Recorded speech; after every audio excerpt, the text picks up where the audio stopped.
Good morning. It's Tuesday, the 19th of August, and this is Govindraj Ethiraj broadcasting and streaming weekdays from Mumbai, India's financial capital, and recovering from a day of intense rain and possibly some newer records. Our top stories and themes: how a combo tax package of income tax relief and lower prices is keeping the markets happy for now. Corporate earnings on Wall Street are continuing to surprise.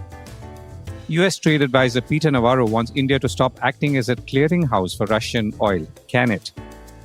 Commercial real estate is on a roll, and what's driving that?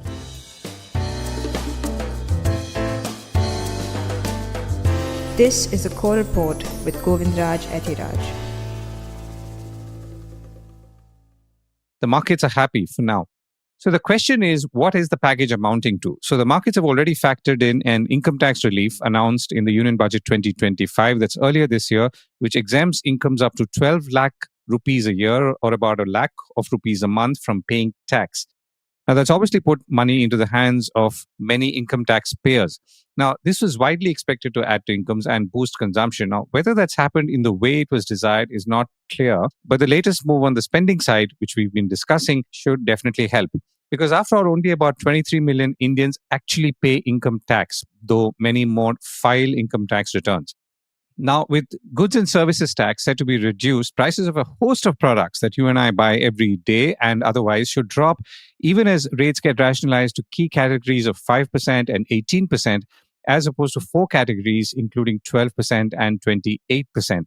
Now, the Diwali gift, as the Prime Minister Narendra Modi called it in his Independence Day speech last Friday, is seen as the largest tax overhaul since 2017, which is when GST was launched. Consumer products and cars are amongst the beneficiaries, and white goods as well if the proposals by the central government go through. The states also have to agree in their joint GST Council meeting that's coming up in a couple of weeks. The government has suggested lowering GST on small petrol and diesel cars to 18% from the current 28%, according to Reuters. Small cars make up roughly 30% of the 4.3 million cars sold in India, which is also the world's third largest automobile market.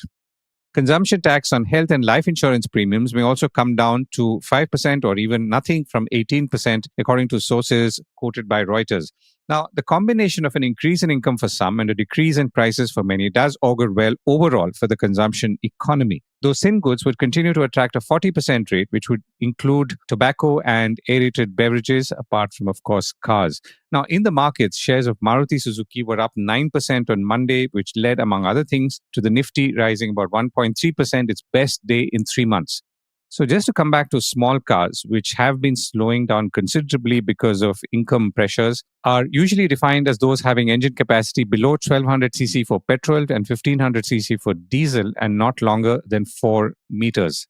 Back to the markets, the indices were up thanks to those imminent goods and services tax or GST price cuts and a larger sense of macroeconomic bliss, at least relatively. Remember, Standard & Poor's also raised India's ratings to BBB from BBB minus, and that was after 18 years. At close, the Sensex was up 676 points to 81,274. The Nifty 50 was up 246 points to 24,877, though it did cross for a moment the 25,000 mark on Monday. This was also Nifty's best day since June 26th. In the broader market, the Nifty mid-cap and small-cap indices were up 1.5% each. It would appear that after decades, perhaps, Indian consumers can start seeing lower prices of many aspirational goods, which could also include items like alcohol, when the UK-India free trade agreement kicks in, likely within a year, and of course, other products imported from the United States, to which we are committed to have 0% or very low import duties, even as our negotiations continue. And now Indian earnings might be muted, but for what it's worth, Wall Street is doing fine, as reflected in the new records that the S&P 500 is hitting and other indices on Wall Street are hitting almost every day now. The Wall Street Journal reports that with the latest earnings season nearly done, top and bottom line results for companies in the S&P 500 are beating expectations, which had been lowered after President Trump announced sweeping duties on imports in April. Profits are expected to have risen about 12% in the second quarter from a year earlier, according to FactSet, far ahead of the 5% growth analysts predicted in early July. Now, much of that earnings growth has been driven by tech companies, but corporate chiefs, according to the Wall Street Journal, have sounded more optimistic about the economy than they did in the spring. And earnings calls, including the word recession, have fallen 84%, according to Alpha Sense. quoted by the WSJ. Elsewhere, the rupee was also up as stock markets rose. The rupee was at 87 rupees 35 paise against the US dollar, up 0.23% from 87 rupees 55 paise in the previous session, according to Reuters. World markets, and for that matter, even trading partners like India, will wait to see what happens in the Ukraine-Russia front, even as Ukraine President Volodymyr Zelensky, along with several European leaders, meets with President Trump overnight. The question is to what extent Ukraine will accept a truce deal from Russia via the United States, and of course, whether that could be trusted. And here's a message from a sponsor. Want smarter investing at your fingertips? With InvestingPro, get real-time market data, custom alerts, and global financial insights all in one place. Join 46 million users already making sharper decisions. Download InvestingPro today. More details in the link below. A fresh oil spat. It's not about hitting where it hurts, but it's about hitting who it hurts, it would appear. Oil prices rose on Monday after White House trade advisor Peter Navarro said India's purchases of Russian crude were funding Moscow's war in Ukraine and had to stop. That is the reason we are staring at an additional 25% tariff, which could kick in on the 27th of August if India were to not stop buying Russian oil. Meanwhile, Brent crude futures were up to about $66.15 a barrel on Monday morning, and West Texas Intermediate crude was about $63.19 a barrel. Writing in the Financial Times, Navarro described India's dependence on Russian oil as opportunistic and said that if India wants to be treated as a strategic partner of the US, it needs to start acting like one. In effect, he said India acts as a global clearinghouse for Russian oil, converting embargoed crude into high-value exports while giving Moscow the dollars it needs. His comments also come after trade negotiations between the US and India, which were supposed to take place in Delhi later this month, have been reportedly called off. India has, of course, pointed out in the past that its Russian oil imports were driven by economic and not political compulsions and aimed at keeping energy prices under control for hundreds of millions of Indians. Moreover, Europe and the US also import various products from Russia. So what does all of this mean from an oil markets point of view? I spoke with Paul Hickin, chief economist and editor-in-chief of London-based Petroleum Economist, and I began by asking him how he was reading the comments by Peter Navarro and how that could affect oil markets and through the India lens. First of all, India's not the biggest buyer of Russian oil. It's China. It's interesting that India's been targeted because obviously it's not just about Russian oil, this situation. It's about wider deals, wider strategic and trade deals and pressure. But yes, if we look at it, China's the biggest buyer, around 46% of Russian oil. And then India comes second as around the 36% mark. And they're the two biggest buyers of Russian oil. And got to go back to where, 3 or 4 years ago when India barely bought any Russian oil. So in terms of where India could go, well, yes, India could pivot back. It may take them a little while, but India could pivot back. It wasn't buying Russian oil several years ago, and it could well go back to that case. Middle East crude is still plentiful available, US as well.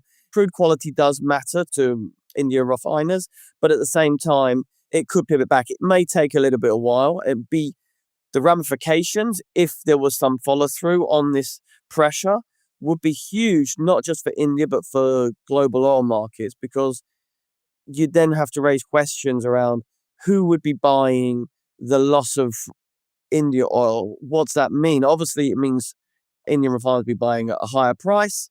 You would argue that probably China is one of the only countries that could take more of that. And it puts a lot of power into China's hands in terms of its buying power for Russia. And so there's a lot of geopolitical strands to this, a lot of geoeconomics and price moves to this.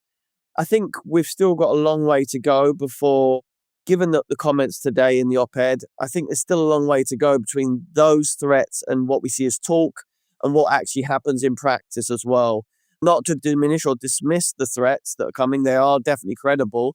But I think we've seen with Trump in the past, there's always a deal to be had. There's always an arrangement to be done. And I think there's always these sort of stark positions to begin with, and then some kind of agreement comes together. So I think that's where we're at right now. Right. Okay. So let me focus on the refined product. So where he talks about, Peter Navarro again talks about India exporting refined product, which India has been doing to Europe and off Russian crude, or maybe a good part of it is Russian crude. So what is that market looking like? And is that something that India could also find other buyers for, or is this more tight in the manner of speaking? It's certainly tight. I mean, this is a big question because you're right. Europe buys a lot of diesel, a lot from India, a lot of jet. The distillate market, which is the diesel and the jet fuel market, globally it's a very tight market. And if you was to squeeze that and the Indian refiners weren't able to process the crude and get the same sort of product yields as the diesels which Europe wants.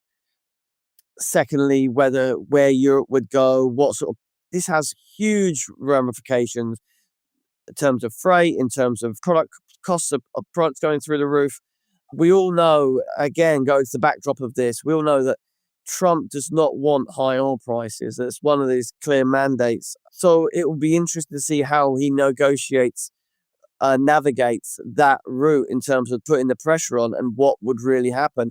The same for Europe as well. I mean, when you look at these kind of the geopolitics of the risk one side and the actual costs on the other, practical buying costs on the other, and those two are going to collide if those threats become reality, that Europe won't want to pay more, and it'll be a trade-off between how much it's prepared to unsettle or go against the US, and the same for India vis-a-vis what's in its own economic best interest. So again, with how much these tariffs should come on and whether there's this back and forth that you might see and where the actual middle point ends up on all this, because it's very complicated right now and very unclear where it's going to go. Right.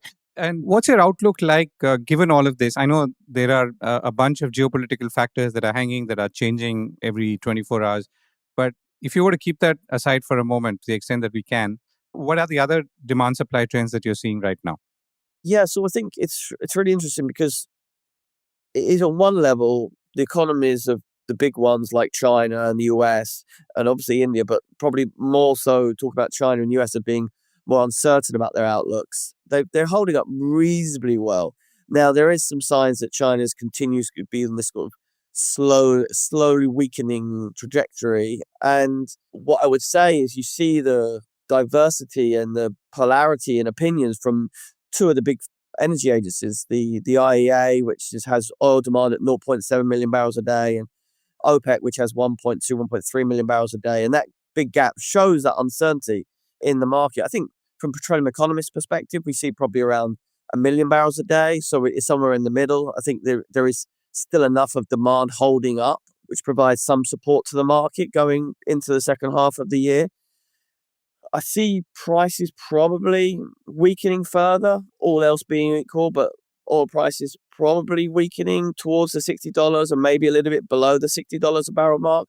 But I don't think it's going to weaken too much below, because if you look at the supply side and US is sort of this sort of prices, and especially with WTI being a bit lower than that, US shale, US productions sort of doesn't really grow. It starts to really hit US production, and we don't really see much growth in US production this year. And then you've got some strength in Brazil and Guyana, which should help some on the supply side. And I know that there's been some in the market. We talk about this sort of big supply side if you add US in. Really then the question relies on how much is OPEC Plus going to bring to the market in the second half. We've seen this big unwinding since April of OPEC Plus, getting at least of those core 8 members, which were taking on an extra voluntary set of cuts. And we've seen that unwind. And now we'd like to see some kind of pause and reflection. So it'd be a real question of how much OPEC will tolerate and continue to bring back barrels, or whether it may reverse course or keep things as it is. And that's a function partly of market stability, which in most parlance would be read as price. And probably 60, 65 is probably as much as OPEC Plus will want to tolerate. Right. Paul, we've run out of time. Thank you so much for joining me. Thank you very much. How GCCs and return to work is boosting India's commercial real estate. Goldman Sachs opened a new office in Mumbai, even as it expands its core investment banking business in India beyond its massive global capability centers, or GCCs, in Hyderabad and Bangalore. which opened in 2004 and 2021. That's Bangalore in 2004 and Hyderabad in 21, and employs something like 9,000 professionals across the two cities. And that also makes it the second largest presence of Goldman Sachs globally. Now, back to Mumbai. The new office in Worli is 50% larger than its previous location in the city. Bloomberg quoted the bank saying, adding that it takes up more than 70,000 square feet of prime real estate in central Mumbai.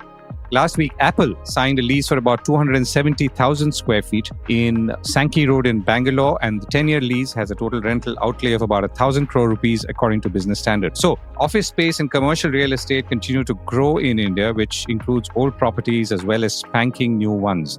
So what have been the big real estate drivers this year, and how strong are the trends as we look ahead? I reached out to Anshuman magazine, chairman and CEO, India, Southeast Asia, and Middle East of CBRE, or earlier CB Richard Ellis. CBRE operates in some 100 countries and says it's the world's largest commercial real estate services and investment company, and has leadership positions in leasing, property sales, outsourcing, property management, and valuation. It's also the largest commercial property developer in the United States and has over $146 billion of assets under management there. Back here, I began by asking Anshuman what was the biggest driver of commercial real estate this year so far, and what are the other trends that he was seeing? Well, there's only one trend, and which is GCC. And I'm sure you heard this word so many times that you must be tired of listening to it. The fact remains, GCCs are the biggest engine pulling our office market. Almost 40% of all commercial leasing happening in the marketplace is GCCs. As you know, our office market in India is literally unparalleled. Currently, there's no other country which is seeing the kind of absorption of office space like India is. Of course, the US markets are much larger, but generally speaking, we had 79 million square feet of office take-up last year, 60 plus, 64 or whatever previous year. And where we are, these are early days. It is expected that we may equal or actually go beyond 79 million this year. Everything is early days, but we'll be around. So it's not like a slowdown. And primarily it's the GCCs who are expanding. And what I expect is that there is still room for growth. And generally speaking, I was concerned that the office market has done so well for the last 3 years. Be a slowdown. We're not looking at slowdown. So GCCs are the buzz and actually happening and expanding. And within GCCs, where would you say the biggest drivers are from? I mean, what kind of companies, and is there a sort of average size? Are there some really big deals and small deals? Deal-wise, there are two aspects. The companies which are already established here, they of course take up larger spaces because they've been here for many years. They've delivered results, which means that we are reducing cost, and it's not in the cost anymore, as you know, that they've been able to deliver services efficiently, especially in the US and other countries. The new ones would start with a different aspect. They may take less. But what is interesting is that besides the usual, we are seeing more activity in life sciences, aerospace, manufacturing, because as the manufacturing increases, you need the back-end work. Financial services, of course, dominates BFSI and GCCs. But we are, like I mentioned, seeing in aerospace and life sciences and manufacturing.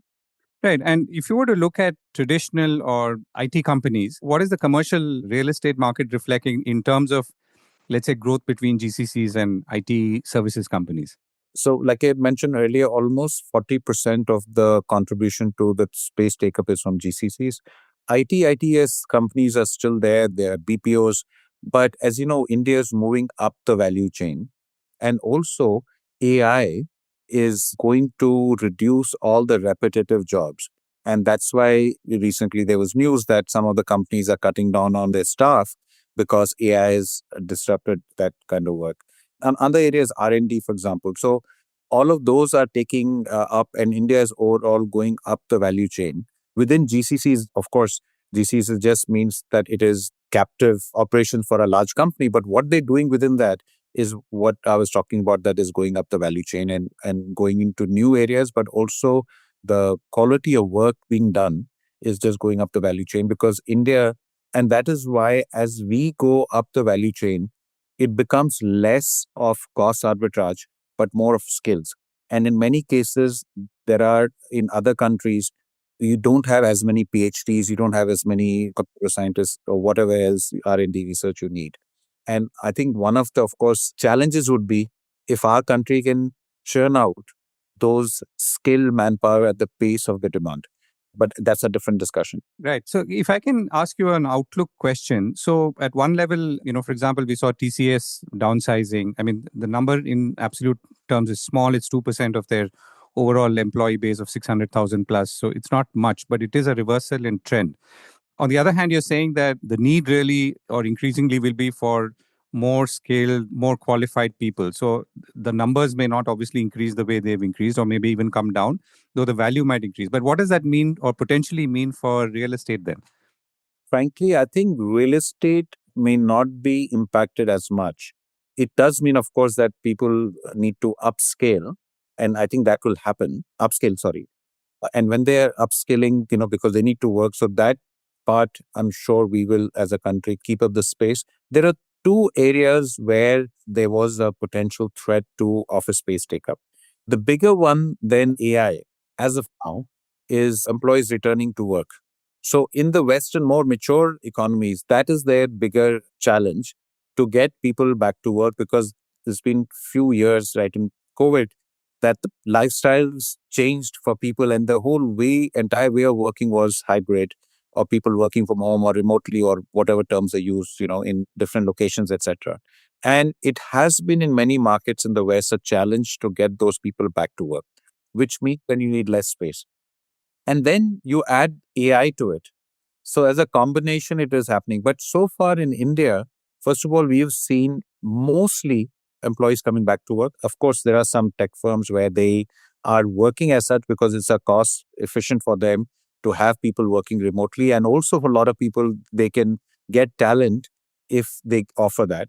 But largely, in most cases, people have come back. So if you look at absolute numbers of office space take up, this does not show that there's been impact really of AI or coming back to work. But eventually it will have some impact. But I think in India, it will take longer to have a significant impact or something which will really make a big difference.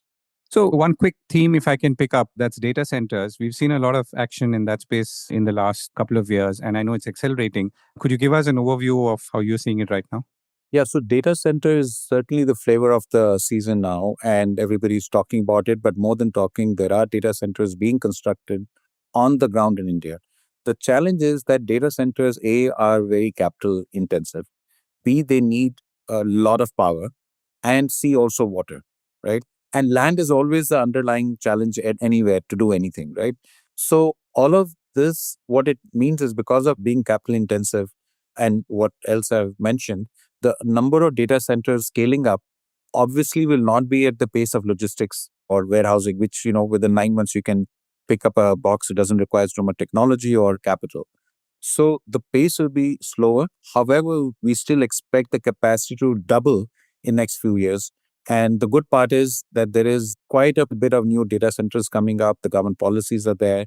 But like I mentioned, largely right now, Mumbai and Chennai are the two data center hubs, but Gurgaon, Noida, Bangalore, everywhere is coming in. If you look at the amount of data which will be churned out in our country of 1.4 billion, with one of the highest mobile penetration, internet penetration, with most governments around the world pushing for data to remain within the country, unlike in the past. So data centers are not only here to stay, huge potential, and the capacities will double and accelerate going forward. So, and let me add a supplementary last question. So, you refer to logistics and warehousing as being a traditional area which is still growing because of demand. So, any numbers you'd like to throw there or insights? We have all the stats from memory. I think 35 million square feet of logistics space has been taken up, because since last 3 years, more than, I would say, maybe almost 80-90 million square feet of space would have been taken up. So it's from India not having literally any logistics space of quality. And suddenly we see 30-40 million square feet coming up every year of really good international standard warehousing space. So far, there is still activity. The percentage of increase may slow down because the base is high. But again, logistics is here to stay. And the good part is that now there are large institutions putting in money. We expect REIT structure to come into logistics sooner than later. But no doubt, our base has now become much larger and it will continue for some time. And eventually the percentage increase may slow down, but the volumes will be quite active. Right. Anshuman, thank you so much for joining me. Thank you for having me.